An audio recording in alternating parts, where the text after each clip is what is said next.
So we finished yesterday. We finished talking about the infection concept of infection. Okay, what are different types of infections? How it is spread, and we will address potential issues today when we review the quiz. But today we start to talk about not so much microbes, but the host. Okay. This one thing I want to make sure that, did I address that? Yeah, there's a piece of terminology that I might have not mentioned, and I want to address it now. It's the piece of terminology regarding the host and reservoir yesterday. Might have accidentally skipped through it. So hosts are the organisms that are infected, okay, that develop disease. Reservoirs are the organisms which are necessary for the pathogen survival. Let me explain it to you using example of a favorite virus, the rabies virus. So are we hosts for rabies virus? Do we get infected with rabies? Yeah, we do get infected, right? Makes sense? But are we reservoirs? No. If humans are gone, rabies will still persist in animals. So animals are going to be reservoirs. Does that make sense? Yellow fever. Are we hosts? Do we develop disease? Yes, absolutely. Are we reservoirs? You may not know the cycle of transmission. So mosquitoes transmit yellow fever between humans. If humans are gone, the virus will suffer. Okay. There are other reservoirs, but humans are definitely reservoirs at the same time as they are hosts. Does that make sense? So pretty much every time you have to, if something develops the disease, it's a host. We are hosts for influenza, we're hosts for, I don't know, Staph aureus infection. We are hosts. Infection and disease. Now, if you address the issue of reservoir, you have to ask yourself, what if we get rid of that animal? Can it interrupt the reproduction of the pathogen? Does that make sense? So if you get rid of skunks, will it interrupt the reproduction of a pathogen? By the way, I think I told you before about that idea of eliminating the reservoir to get rid of the pathogen. In Iceland, they got rid of all dogs and sheep to get rid of Fasciola hepatica. They got rid of reservoir. Okay? That makes sense? So, sorry for that little confusion. And finally, we can start a discussion of systems that host uses to protect itself from the infection. There are, of course, many classifications of branches of immune system.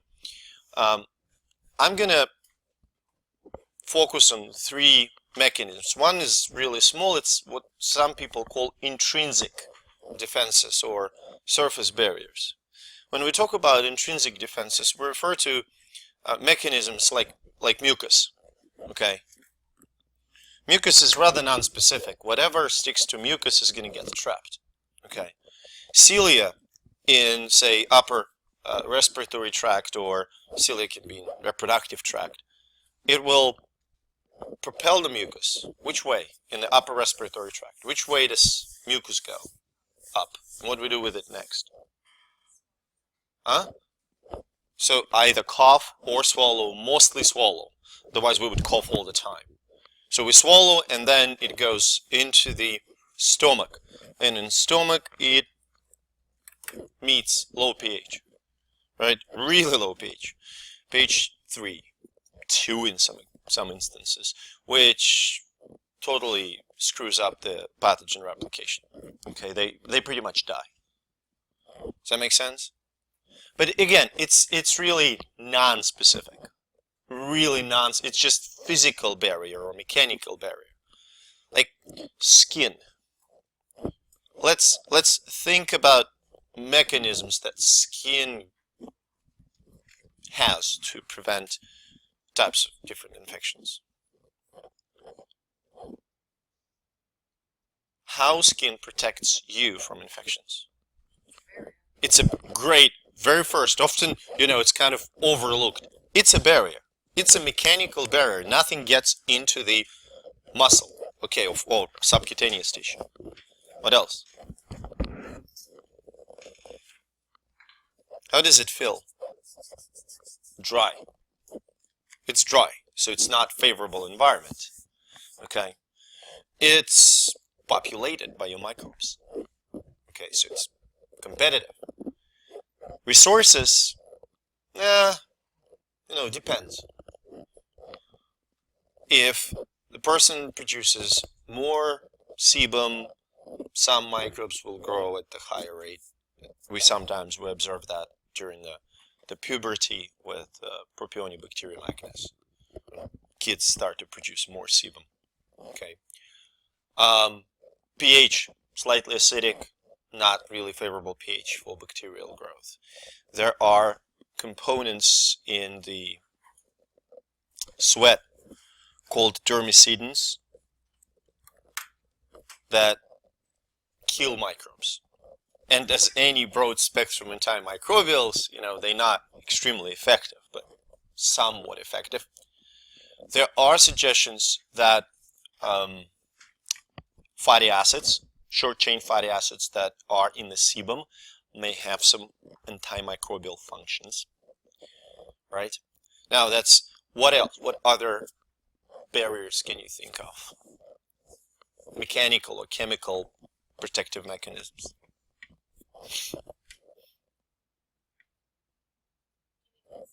Oh, just generally. So again? Oh, hair in the nose, and yes, pseudostratified ciliated epithelium in the nasal cavity. Hair in the nose that filter the air, but it's more about large chunks.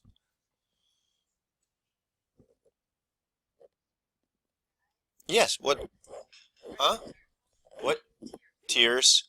Tears, mucus on the conjunctiva, okay? Tears contain lysozyme. Actually, any secretion, any mucus secretion contains lysozyme. And the urban legend about its discovery says that it was found when a drop of snot accidentally fell in the bacterial plate. Some more romantic version of that story is that it was tears, but I believe in snot more than in tears. So we have what? We've got dermicidin, we've got lysozyme, we've got fatty acids on the skin, we've got acidic pH in the stomach. What is another location, anatomical location in the human body that has acidic pH, which is by itself antibacterial? Not in every human body. Vagina, yes. Vaginal pH is acidic because the major component of vaginal microbiome is lactobacilli. Lactobacilli, fermenters, they produce lactic acid, and that what maintains healthy epithelium, prevents bacterial infections and whatnot. Okay, and there is an association, disruption of microbiome in the vagina, high risk for things like candidiasis or any other infections of vaginal tract. Does that make sense? So understand those surface barriers, understand those chemical and mechanical barriers that we have, things like ciliated epithelium in the respiratory tract, mucus in all various locations, acidic pH in vagina and stomach. Understand, when I ask you Where can you find dermicidin? Skin secretions, sweat pretty much. Okay, lysozyme and mucus secretions.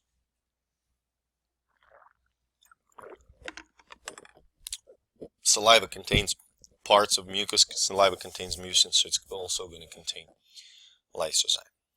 Okay, and of course, let's not forget about microbiome. We talked about microbiome, but I want to remind you again and again, any site of the body that has microbiome is harder to infect compared to the sterile body site.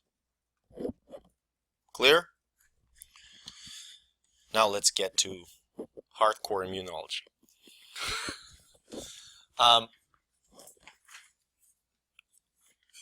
I sometimes compare our understanding of immunology made great strides in the last, I'd say, 20-25 years. But still sometimes I look at immunologists like I would look at people trying to figure out how the car works using only the X. So imagine the only instrument they have is X. And they're going to just chop car in pieces and try to figure out how it works. That's often how we approach nature. We just don't have the tools fine enough. Okay. So generally immune system can be divided into large branches. Not just protective barriers, we forgot about them. Intrinsic protection, which is covered. Immune system per se can be divided into two branches, innate and adaptive. So innate immunity is the one that exists. It already is there. It's your first cellular barrier against pathogens, okay? You don't have to be exposed to the pathogens, okay? It's going to respond to the pathogens, but in a rather non-specific manner. You cannot train it, okay? It will not become more and more effective with every subsequent exposure, okay? Every new exposure will cause the same type of response at the same strength. So, because it's not adapting to the pathogen, its effectiveness is somewhat limited. But it provides, a rapid response. It responds really quickly. So first I want to overview the cells of the immune system, and we're going to discuss their functions. Okay, that may a lot of it will probably ring a bell with AP2 material, or I don't know, human biology or general biology. Neutrophils, or polymorphonuclear cells. They have nucleus that has many lobes, so usually 2 or 3. They have granules in the cytoplasm. They're called neutrophils because they can be stained by both acidic and basic dyes, and they found in the circulation. The major target, you can say one and only target, is bacteria. And they use several mechanisms to kill this bacteria. They can use phagocytosis. However, I want to tell you, neutrophils are kamikazes of immune system. When they phagocytose bacteria, they die. Okay, when they release so-called chemicals of respiratory burst, they die. They release hydrogen peroxide and bleach on the microbe. And I already mentioned neutrophil extracellular traps. So neutrophils would lyse and release their own DNA. That DNA will trap bacteria in place, helping chemicals of respiratory burst, such as hydrogen peroxide, to kill bacteria more efficiently. So bacteria are all grouped. Does that make sense? Okay, good. Eosinophils can be stained with acidic dyes. They also have multi-lobed nuclei and cytoplasmic granules. So they also can be found in circulation, but their function in terms of immune response is to protect against things like helminths, some protozoa, fungi. One of the hallmark signs of helminthic invasions, often, not all, but majority of helminthic invasions, I shouldn't say infections, invasions, worms in the intestine or subcutaneous worms or wherever, is that patients develop eosinophilia. Okay, elevated number of eosinophils in the circulation, and that elevation can be gigantic. So we talk about increased numbers can be increased 3, 4, 5 times compared to the normal numbers. Okay. Now, eosinophils are also implicated in responses to allergy. For instance, increased numbers of eosinophils were found in the tissue surrounding trachea in kids with asthma. So it's pretty convincing now that they somehow participate in the development of allergic responses. How do they work? Well, if you think about helminth, okay, and I do think about them almost all the time, even the smallest one, the pinworms, they regular size is about 1-2 millimeters. Females, the largest females, may reach the size of maybe a centimeter. It's really pretty large. They're macroscopic.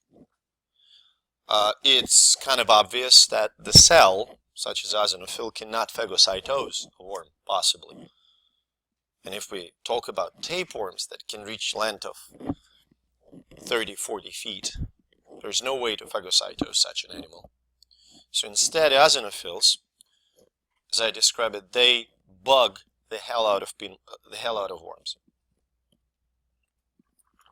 They release chemicals that are toxic to the worm cells, such as hydrogen peroxide or certain proteolytic enzymes, which either disrupts the worm function, so it slowly kills the worm, or it bugs the worm, so the worm leaves the body. The environment becomes unbearable. That makes sense? So like poking the worm so it can get out. Basophils. Baso means alkaline staining.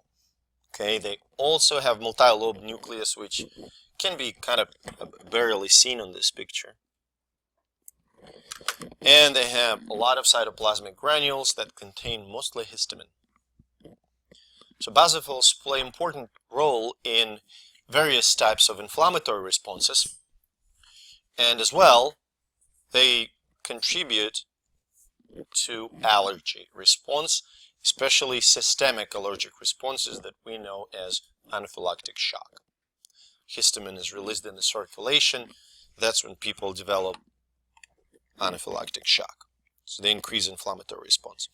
When basophils migrate into the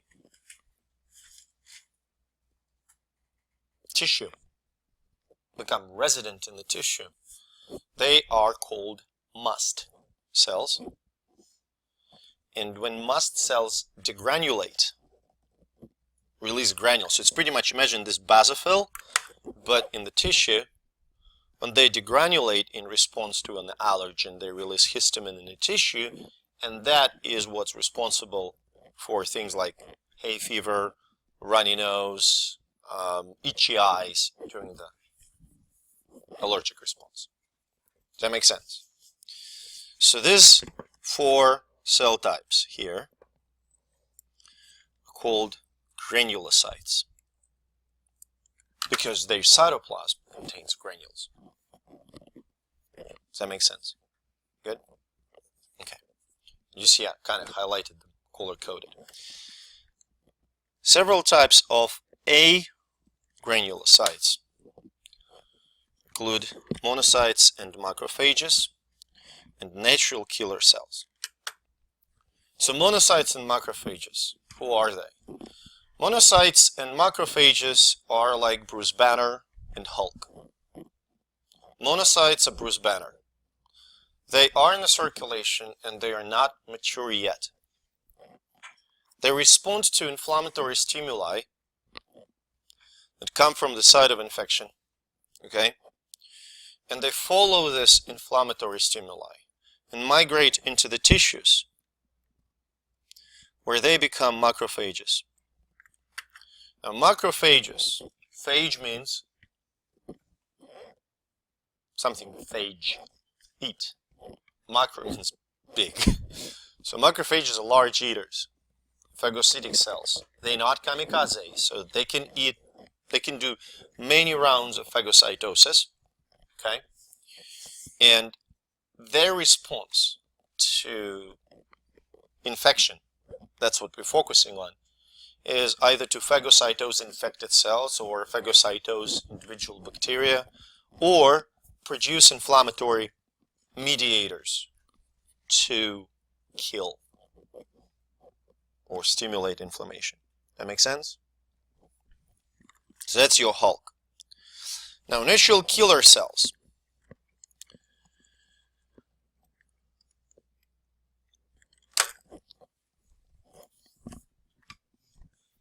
This is the type of a cell that is also called a lymphocyte. So that is essentially lymphocyte, but lymphocytes, so T and B lymphocytes, they belong to a different branch of immune system, the adaptive immune system. However, NK cells, natural killer cell, is a part of innate immunity. So it's not specific. What it does, it can recognize, it can tell normal cell from infected cell. But it cannot tell different types of infection. Do you see the difference? So it will treat all virus-infected cells the same. Does that make sense? So how does it treat them? It does not phagocytose. Instead, NK cell can signal to the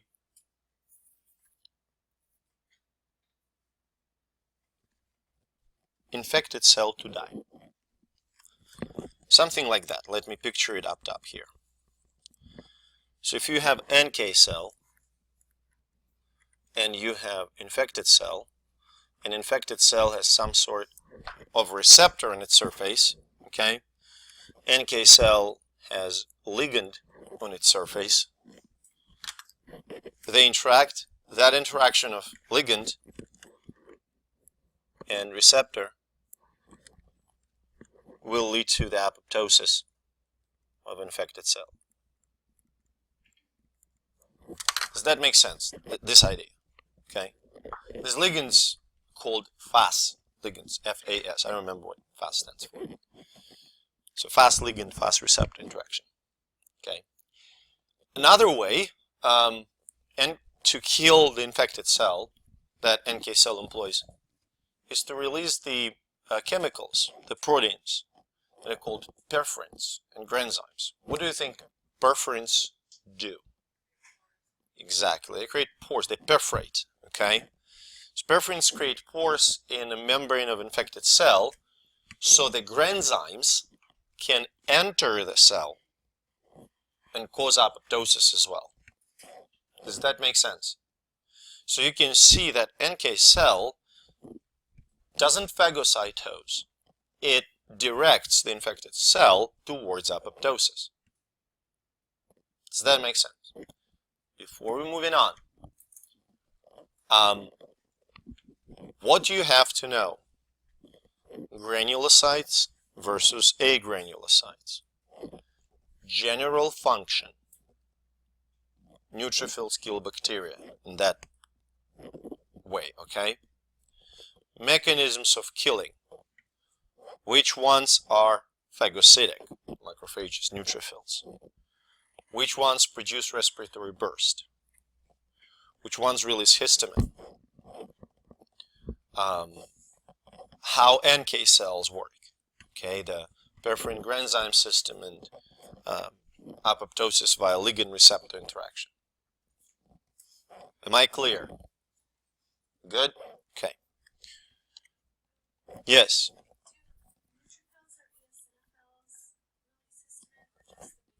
Basophils. Neutrophils and eosinophils, as far as we know, do not contribute to the histamine release.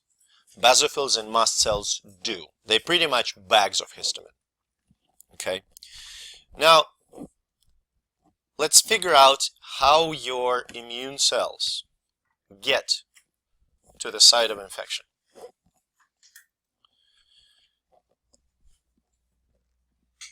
Infection is an injury. Do you agree with me? It's a biological term, injury. Okay, infection is an injury, atherosclerosis is an injury, myocardial infarction is an injury. But we talk about infection. So when there is an infection in the tissue, cellular metabolism, and by metabolism I do not necessarily mean energy metabolism, all cellular processes are altered, right? Cells may function differently, cells may die, cells may go into apoptosis, cells may go into the necrosis, but at the site of injury, cells start to release pro-inflammatory cytokines. Now you can see cytokines and chemokines right here that are called, on this picture, they are called chemotactic factors. These chemicals that are essentially proteins, okay, they diffuse through the extracellular fluid and eventually they reach the wall of the blood vessel. And they diffuse into the blood vessel, and those inflammatory molecules are now in the systemic circulation. Essentially, these inflammatory molecules serve as a signal. Something is wrong. There is an infection. So far, do you follow me? When these molecules reach bone marrow, they stimulate leukocytosis. What is leukocytosis? Yeah. Production of white blood cells. So you have increased number of white blood cells first. And from bone marrow, where do these white blood cells, the ones that we just mentioned, like neutrophils and monocytes, where do they go from bone marrow? Into the blood. And they start to circulate. So how do they know? Well, again, I'm doing anthropomorphic comparison too often, but it's just easier for me. How do they recognize where is the infection? Bingo. So these inflammatory mediators, okay, if they kind of concentrated in this area, that's the first signal for those cells that inflammation is somewhere near. But if you ever saw the blood flow, and I can try and find them, I should have some videos of an actual blood flow, and I can try to do it over the break, find one. Blood flow is, even in veins, still pretty rapid. So cells have to find a way to stick to the surface of the vessel, blood vessel. Does that make sense? Those inflammatory molecules stimulate so-called adhesion molecules on the surface of endothelial cells. Does that make sense? It's like Velcro, like glue. So white blood cells, quite randomly, bump into the walls of the vessel and stick to the adhesion molecules. The more inflammation you have in a certain area, the more adhesion molecules are going to be produced on endothelial cells. The more adhesion molecules, the more chances leukocyte will stick to the cell wall. Does it make sense? You have to understand that this process is somewhat random. So leukocyte may stick to the cell wall and then go back in the circulation, but some get stuck really well. Okay? So that here they roll, and then at some point they start to go in between, or in some cases through the wall of the blood vessel. This travel through the wall is called, with a word that still, scares the daylights out of me, diapedesis. Okay? That's the term that means moving through the vessel wall. Does that make sense? Diapedesis.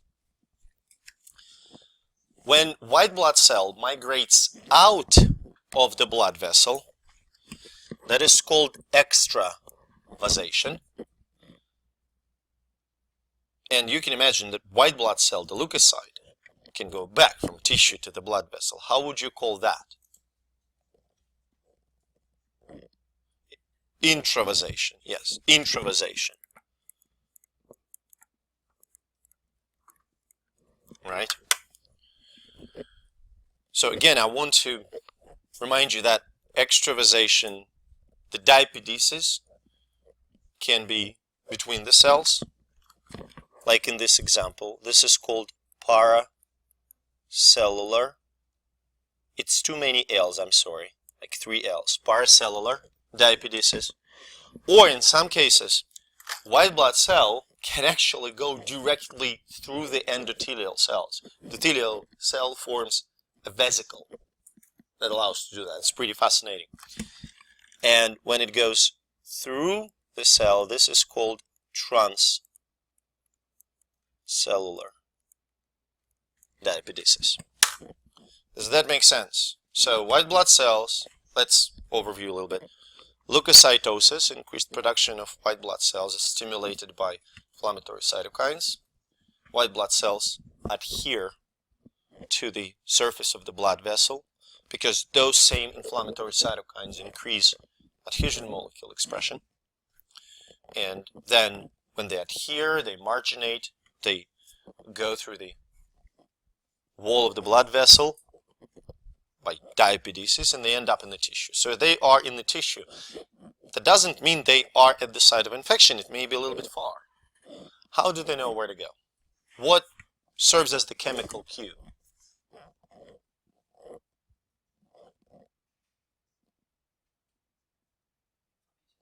Yeah, all those same inflammatory cytokines, yes. They follow increased concentrations of inflammatory cytokines. In this process, when they follow that increased concentration of inflammatory cytokines, it's called chemotaxis. Okay, positive chemotaxis, because they follow increasing concentration. So, now one thing that I didn't mention, pretty much skip but shouldn't, is blood vessels, when they're exposed to those cytokines, they become more permeable. So cytokines increase vascular permeability. So that's the word, permeability. Okay? And increased vascular permeability helps to move the white blood cells into the site of inflammation.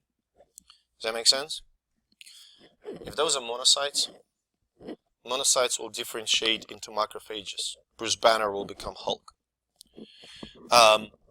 So mostly what two types of cells that migrate into the site of inflammation are macrophages and neutrophils.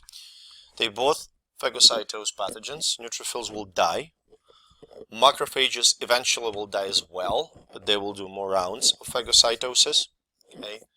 They employ all mechanisms that they can, starting from respiratory burst and ending with nets, okay, to kill pathogens. And before we kind of wrap up the inflammatory response, what are signs of inflammation? So, okay, swelling, redness, fever, pain. So, rubor, redness, color, temperature, tumor, swelling, and dolor, pain. Okay? So, where does the pain come from? There's two things that cause pain. You have a cut, it's painful, it's swollen, it's red. What causes pain? After, you've pulled out that response, you pulled out the needle or whatever it is. It's not there. What do they respond to? It's right, mechanoreceptors.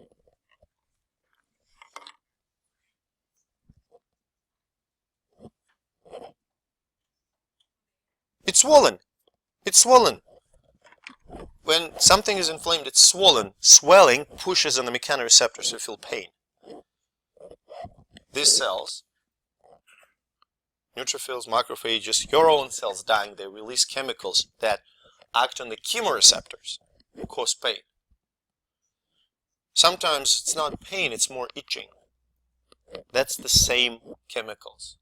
Itching is a type of pain. Really, it is perceived in the brain differently. Same chemicals cause itching. Okay? Now, what causes swelling?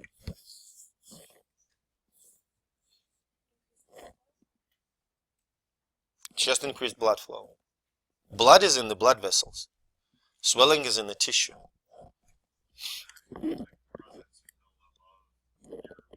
What?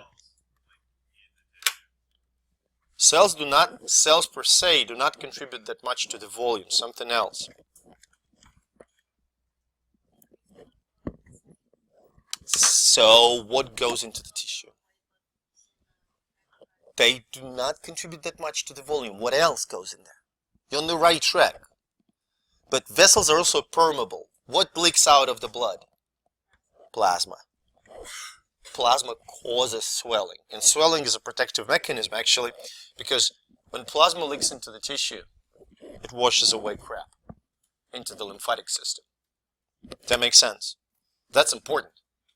Because we'll get to the lymphatics. So it pretty much, it contributes to the development of adaptive immune response, that plasma leakage. Okay?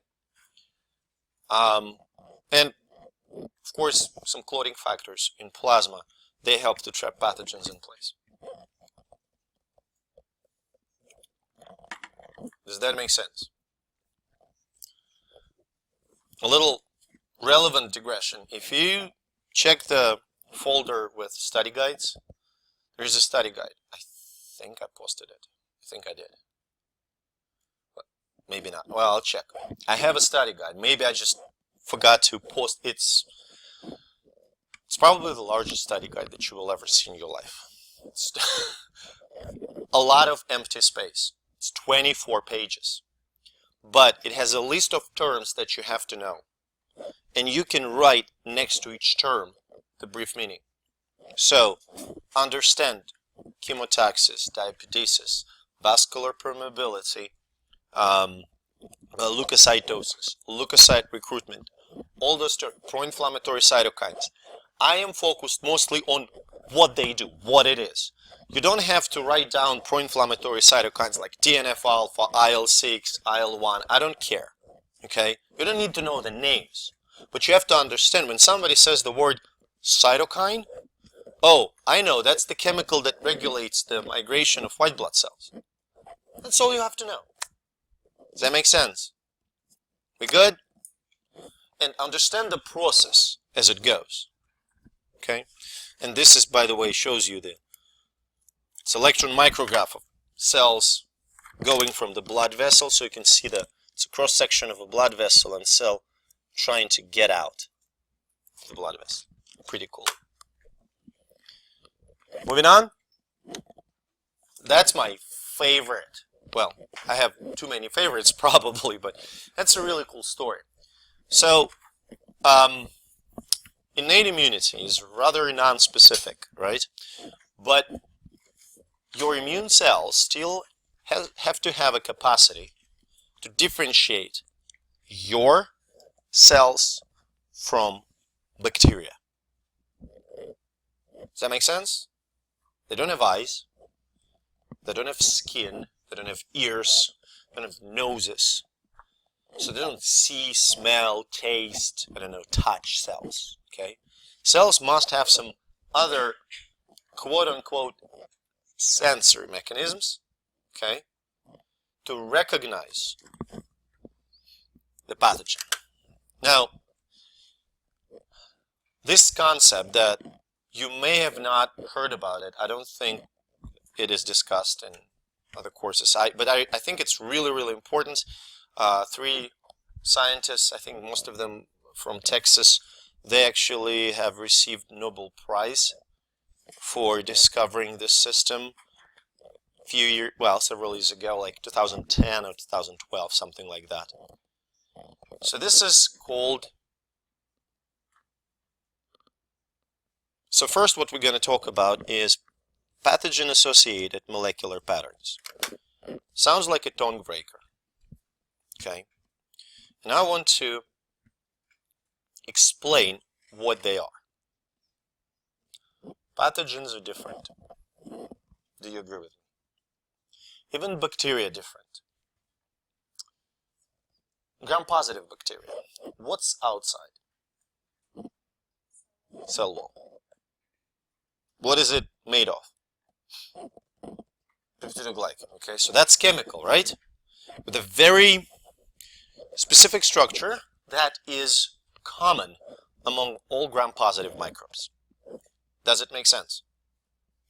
Gram-negative bacteria, what do they have outside? Outer membrane.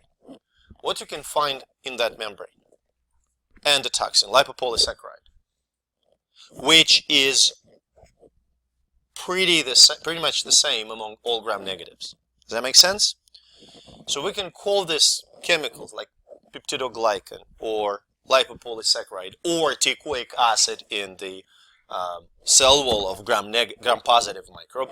We can call those chemicals molecular signatures, or the fancy phrase pathogen-associated molecular pattern, or PAMP.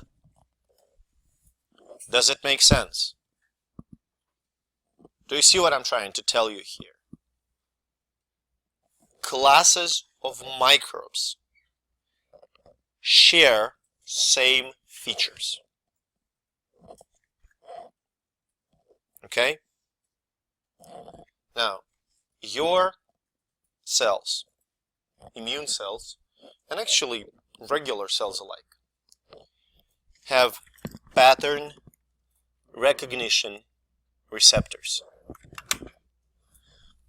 Molecules that can recognize certain types of pumps found on the cells. Does it make sense? I want you to process this thought, okay? And I'm going to use the example of so-called toll-like receptors, or TLRs, to explain the concept of pattern recognition receptors.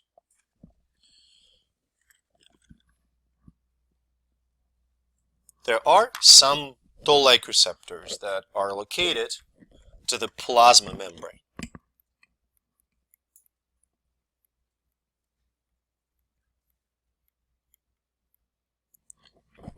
They will recognize a number of different pathogen-associated molecular patterns. For example, TLR4 will recognize LPS, present in gram-negative microbe. Does that make sense? TLR2 will recognize teichoic acid, present in gram-positive microbes. Does that make sense? It can also recognize zymosan and beta-glycan, which are components of fungal cell wall. So you can see that, for instance, if there is an extracellular infection, remember, extracellular infection by gram-positive microbe, lipoteichoic acid, the part of gram-positive microbe, will be recognized by TLR2. Now, before we move on, I want to ask you, so in this example, lipoteichoic acid will be what? PAMP or PRR? Lipoteichoic acid, which is a component of bacterial cell wall, is PAMP. Does it make sense? It's a pathogen associated. Think about that. So scientists actually give names for a reason. Sometimes this reason is not really obvious, but in this case, it's pretty clear. Pathogen associated molecular pattern. Okay? TLR2 that recognizes this pattern is pattern recognition receptor. Does that make sense? What if you are dealing with the pathogens like viruses? What is the unique feature of viruses except that they are not cellular? Bingo, they have to be in the cell. And how do they get into the cell? Receptor-mediated endocytosis. When they are endocytosed, what are they, how to say? There's a vesicle formed. How do we call it? Endosome. And what makes endosome? Like, why it is separated from cytoplasm? What separates endosome from cytoplasm? Membrane. Yes, it's a membrane. So it's a membrane-bound vesicle, right? Endosomes also have toll-like receptors in their membrane. Now, if you would look what these toll-like receptors recognize, TLR9 recognizes DNA. TLR3, 7, and 8 recognize RNA. Does that make sense? Because that is what virus ultimately releases in the cytoplasm. That is what's going to be in the endosome in the end. Does that make sense? So you can see that these pattern recognition receptors are non-specific. Do you see what I'm trying to say by non-specific? So they will recognize like all RNA, all different kinds of viral RNA. Or they will recognize all gram-positive. They won't be able to tell apart staph from strep, strep from bacillus, or bacillus from clostridium. All gram-positives. You got it? Follow me about this? Now, okay, they recognize this stuff. What's next? They send a signal in the cell. The signal can be, let's start inflammation, or let's go ahead with phagocytosis, or die. Cell dies, apoptosis, okay? They may trigger the production of interference, which we're going to discuss as well. Does that make sense? So they are sensors. Now, to kind of, I understand it's pretty heavy story. I know it's a lot of new information, probably. I'm full of that shit. Why toll-like receptors? Huh? Bless you. Why toll-like receptors? Well, it's a ridiculous name, actually. These receptors well, that type of receptors first was discovered in Drosophila, the fruit fly. It was like 70s, and it was discovered by some German guys. And when the guy discovered, like, you know, he got all the data together, and turned out he found those receptors that are responsible for the immune response in Drosophila, he kind of yelled in the lab, and the yell was toll. And in German, it means cool. So his friend said, well, let's call them toll receptors. When similar receptors were discovered in mice and humans, Janeway and a bunch of other scientists found nothing better than to call them toll-like. That's the only reason why they're called toll-like receptors, and the name stuck. My favorite, though, is the acronym RIG. I probably told you. There's a sensor in the cytoplasm of mammalian cells called RIG-I, RIG. Actually, it's RIG1. RIG stands for really important gene. Now, one of the mechanisms that can be triggered by this act of recognition, okay, is phagocytosis. So let's review how phagocytosis works. First of all, this is I don't know how, fairly non-specific. When I say fairly non-specific, macrophage will not phagocytose normal cell. It will phagocytose infected cell or cancerous cell, but not normal. How does it recognize?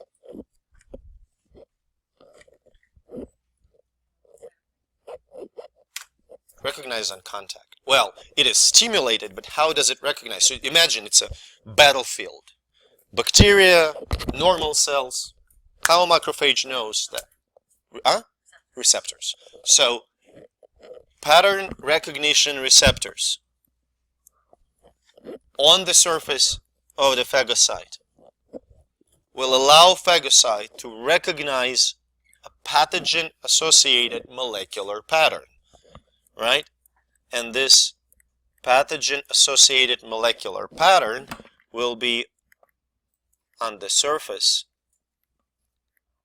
of the pathogen. Does that make sense? This idea, okay? So it's not going to be really specific, okay, like species of bacteria, the strain of the virus or whatnot. But it will tell apart good from bad. Once it recognizes the pathogen, it forms pseudopodia, false legs, and the pseudopodia surround the pathogen or the infected cell. And, well, let's talk about bacteria just easier so I don't have to constantly say or. And bacteria get internalized. It is internalized into the membrane-bound vesicle called phagosome. The function of phagosome so far is to merely transport the bacteria inside of the macrophage or neutrophil. In the cytoplasm, phagosome fuses with another membrane-bound vesicle that is a lysosome. Now, lysosome contains a whole lot of chemicals, including reactive oxygen species such as hydrogen peroxide. It may be, it's not chlorine dioxide, but some chlorine oxygen radical, which is pretty chemically active. Acid, hydrochloric acid, simply hydrochloric acid, and a whole bouquet of proteolytic enzymes that destroy carbohydrates, lipases, hydrolases that destroy carbohydrates, proteases to destroy proteins, and nucleases to destroy nucleic acids. So when phagosome and lysosome fuse, they form a vesicle that has an official name of phagolysosome. And in the phagolysosome, the microbe gets destroyed. Okay. Now, the fragments of the microbe, if cell can use those, I don't know, individual amino acids, it will, but pretty much the debris then is released in the process of exocytosis. Does that make sense? The steps. So you have to understand the steps of phagocytosis. You have to have a pretty good idea how it goes from one to another, right? Does that make sense? Good. Now there are two types of cells that do phagocytosis, as I mentioned. It's macrophages and neutrophils. And I will not accept the answer that those are monocytes. Monocytes do not phagocytose. They can't. You know, Bruce Banner cannot jump from building to building. It has to be Hulk, right? So monocytes have to differentiate into the macrophages. Does that make sense to you? Okay? Awesome. Complement is a nightmare of a medical student. So I don't want to make your life a nightmare. And I will tell you what you need to know about complement. So what complement is the system of proteins that is in the serum. Okay, plasma, I should say plasma. And the system of proteins can be activated by a number of specific stimuli. So let's first review what can activate complement. There are three pathways of activation. First is classical pathway. In the picture on the right-hand side of the slide, it is yellow. Okay.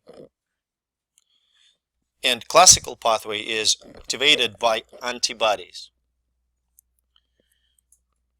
So that's first example of the link between the adaptive immune system, that is antibodies, and the innate immune system, that is complement. Okay? So activation of complement by antibodies is often referred to as complement fixation. You can see it in many immunological textbooks. Antibodies that fix complement, right? Second is lectin pathway.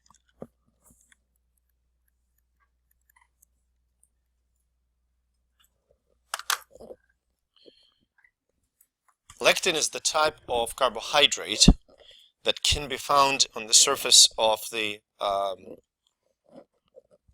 surface of the human cells. And lectin can bind another carbohydrate known as mannose on the surface of the pathogen. And lectin binding mannose will activate that complex of lectin and mannose, will activate complement in the serum. It's called lectin pathway. And finally, the alternative pathway.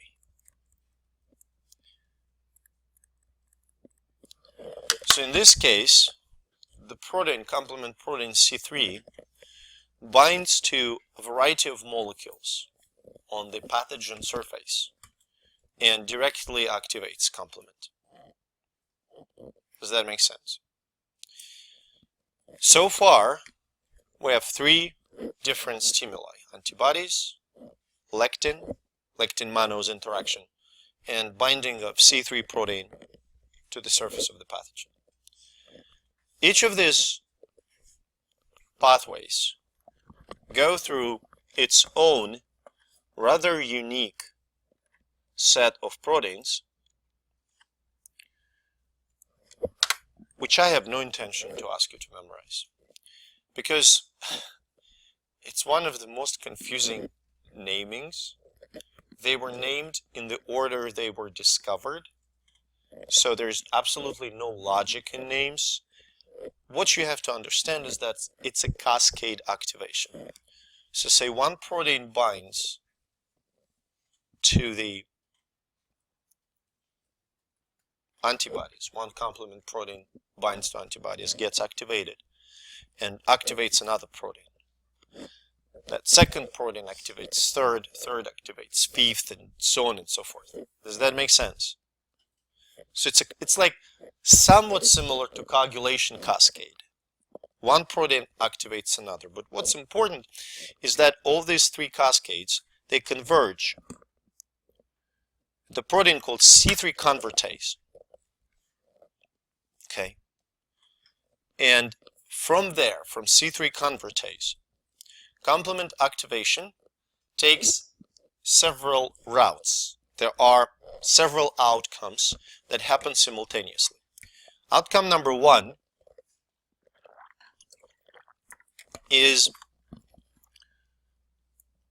inflammation. It doesn't mean that there will be no inflammation without the complement, but complement will greatly enhance it.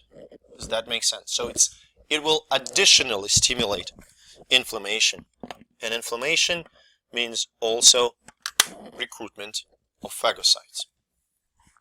Does that make sense? Good?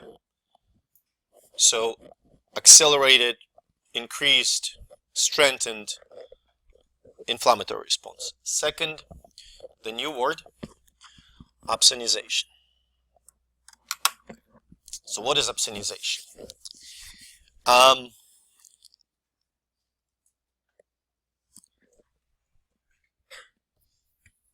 That's the mechanism when complement proteins surround the pathogen and make it more attractive to phagocytes, if I may say so.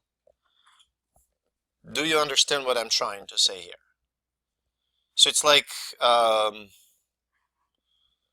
labeling it for destruction, so macrophage can more efficiently phagocytose. Okay, opsonized pathogens are more attractive for phagocytes, and one of the opsonization mechanisms is by complement proteins.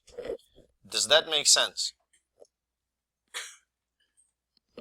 Okay, we're good?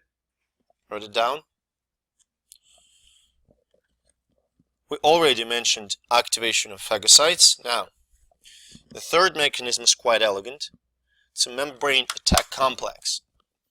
A whole bunch of complement proteins, they arrange themselves in the pore that penetrates the plasma membrane of bacteria or protozoa. And as you can expect, if there is an unwanted pore, it will enable water and ions to kind of diffuse freely across the membrane, and pretty much it's going to be mostly influx of water into the bacterial cell that will lead to what? Lysis, yes. So bacterial cell will explode. Does it make sense? Okay, that is called membrane attack complex, or MAC. Good?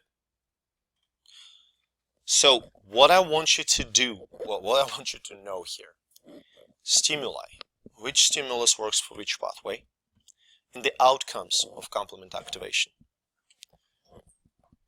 Enhanced inflammatory response, opsonization of the pathogen and activation of macrophages, and formation of membrane attack complexes. Okay? Yes. Stimulation or the complement affect the outcome? As far as I know, no. So it's pretty much any of those stimuli will end up with these three outcomes. Does that make sense? That's why convergence.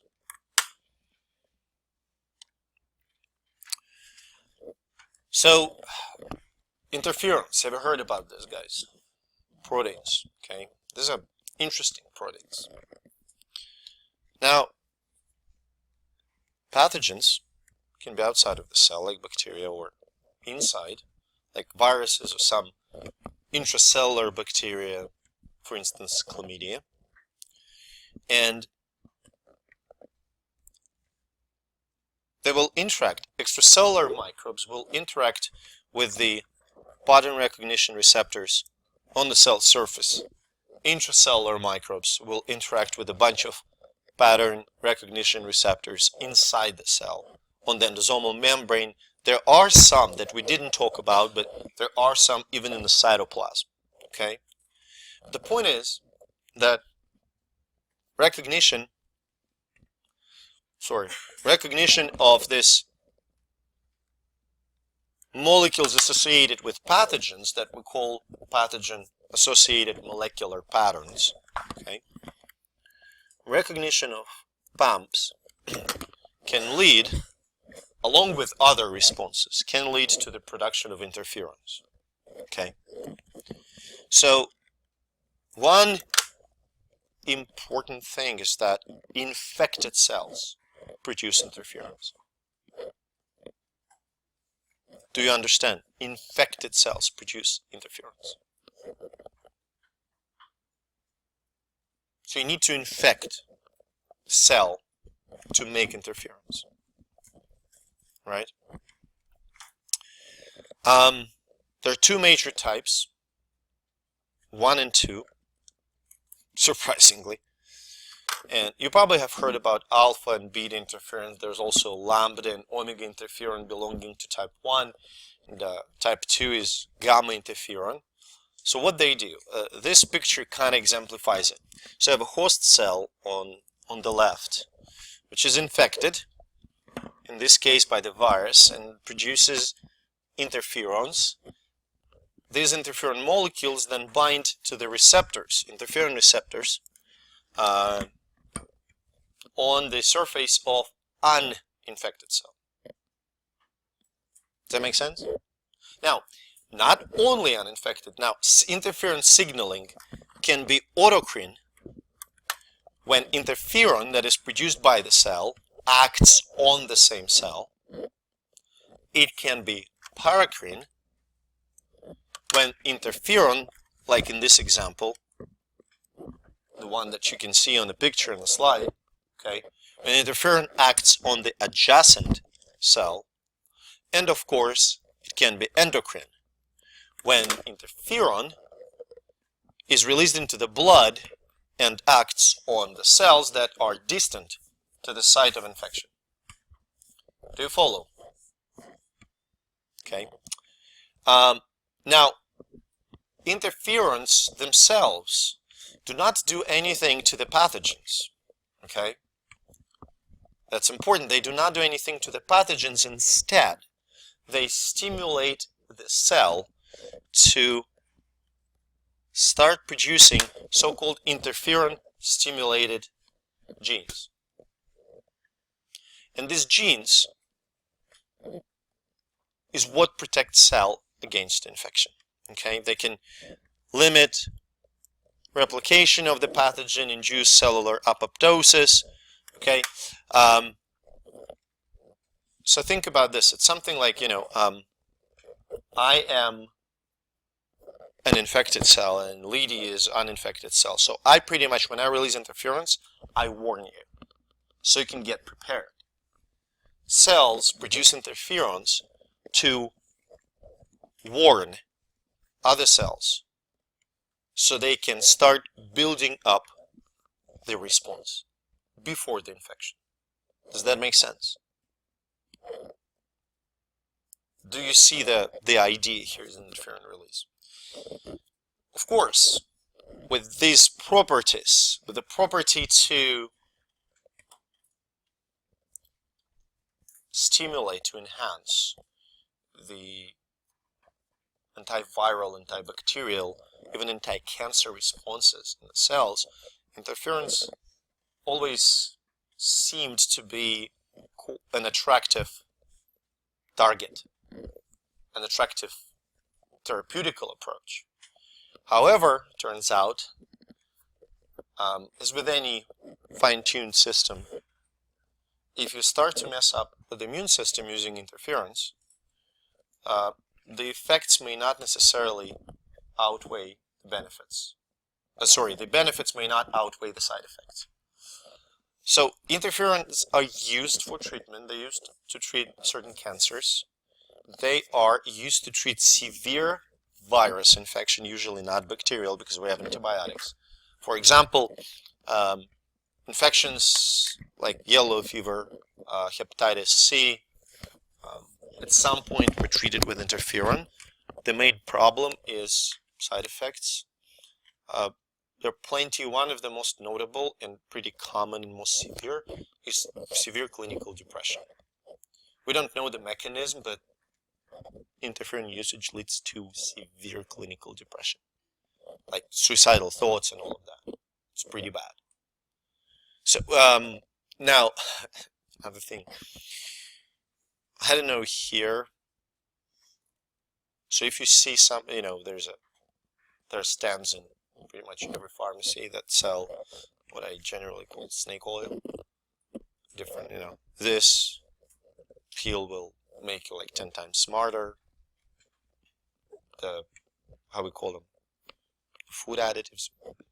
This little pills that are not drugs. You can, huh?